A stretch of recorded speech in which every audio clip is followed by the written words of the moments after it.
Hello hi welcome to modern Tamil. இன்றைக்கி நம்ம பார்க்க போகிற டாபிக் குழந்தைங்களுக்கு சளி பிடிச்சா ஈஸியாக வீட்டில் இருக்க பொருளை வச்சு ஒரு கஷாயம் காய்க்கிறது எப்படி.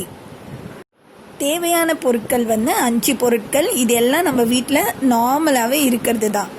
5 பல் பூண்டு எடுத்துக்கோங்க, மிளகு கொஞ்சம், சீரகம் கொஞ்சம், அப்புறம் நம்ம வீட்டில் யூஸ்வலாக வச்சுருப்போம் இல்லையா கற்பூரவள்ளி இலை, அதுக்கப்புறம் துளசி இலை. இந்த 5 பொருளை மட்டும் வச்சு நம்ம ஒரு சின்ன ஈஸியாக ஒரு கஷாயம் செஞ்சு அந்த கஷாயத்தை அளவுக்கு ஏற்ற மாதிரி 1 வயசு குழந்தைன்னா 2 மூடி கொடுக்கலாம். அதே மாதிரி 3 வயசு குழந்தைன்னா ஒரு ½ டம்ளர் கொடுக்கலாம். அந்த மாதிரி நம்ம இந்த கஷாயத்தை கொடுத்துக்கலாம். ஸோ இதை ஃபஸ்ட்டு நல்லா இடிச்சுக்கோங்க. ஒரு கல்லில் போட்டு நல்லா இடித்து அதுக்கப்புறம் தண்ணியில் நல்லா கொஞ்சம் கொதிக்க விட்டு அந்த தண்ணியை வடிகட்டி குழந்தைங்களுக்கு கொடுக்கணும். Simple and easy method. எல்லார் வீட்லேயும் இதை ஃபாலோ பண்ணலாம். எந்த ஒரு சைடு எஃபெக்டும் இருக்காது. ஏன்னா துளசி, கற்பூரவள்ளி எல்லாமே சளியை இறக்கிரும். துளசியை நம்ம நார்மலாகவே சாப்பிட்லாம், அது ஒன்றும் பண்ணாது. அதே மாதிரி கற்பூரவள்ளி சளிக்கு தான் அப்படின்றது நம்ம எல்லாருக்குமே தெரியும். நம்ம பெரிய தப்பு பண்ணிகிட்ருக்கோம். மிளகா யூஸ் பண்ணிகிட்ருக்கோம் பெப்பரை அவாய்ட் பண்ணி. ஆனால் பெப்பரில் அவ்வளோ பெனிஃபிட்ஸ் இருக்குது. கோல்டுக்கு அவ்வளோ பெனிஃபிட்ஸ் பெப்பரில் இருக்குது. ஸோ பெப்பரும் பூண்டும் எடுத்துக்கிறோம், சீரகமும் இதில் போட்டு நல்லா தட்டி எடுத்துக்கிறோம். தட்டி வச்சுட்டு அந்த சக்கையை தண்ணியில் போட்டு கொஞ்ச நேரம் கொதிக்க விட்டு அதுக்கப்புறம் வடிகட்டி கொடுக்க போகிறோம். இதெல்லாம் யூஸ்வலாக நம்ம வீட்டில் இந்த பாட்டி வைத்தியம், ஆச்சி வைத்தியம்ன்ற மாதிரி இருக்கிறது தான்.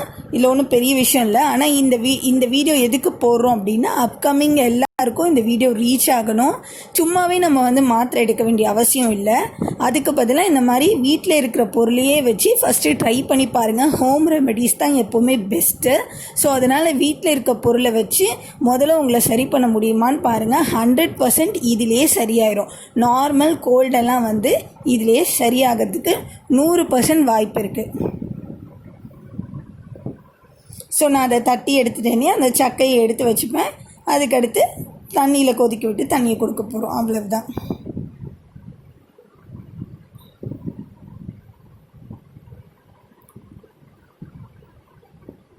கொஞ்சம் தண்ணியை ஒரு பாத்திரத்தில் வச்சு நல்லா கொதி வந்ததுக்கப்புறம் இதை போட்டு நல்லா கொதிக்க விடுங்க. அந்த தண்ணி நல்லா வத்துற வரைக்கும் அந்த தண்ணியில் வைங்க. ஏன்னா இப்போ ஃபார் எக்ஸாம்பிள் நம்ம 1 இயர் பேபிக்கு தரோன்னா ஒரு பாலாடை போதும். ஸோ அது வற்றி ஒரு பாலாடை வந்தால் போதும்.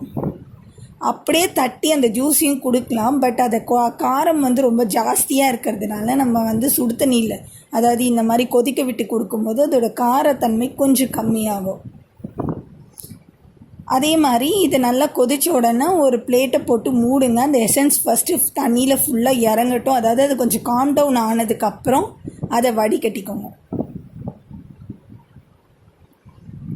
நம்ம வீட்டில் இருக்கிற ஆச்சி, அம்மா அவங்க நமக்கு சொல்லித்தர இந்த டிப்ஸ் எல்லாம் நம்ம நெக்ஸ்ட் ஜென்ரேஷனுக்கு கொண்டு போகணும் அப்படின்றது தான் இந்த வீடியோவோட ஃபர்ஸ்ட் மோட்டிவ்.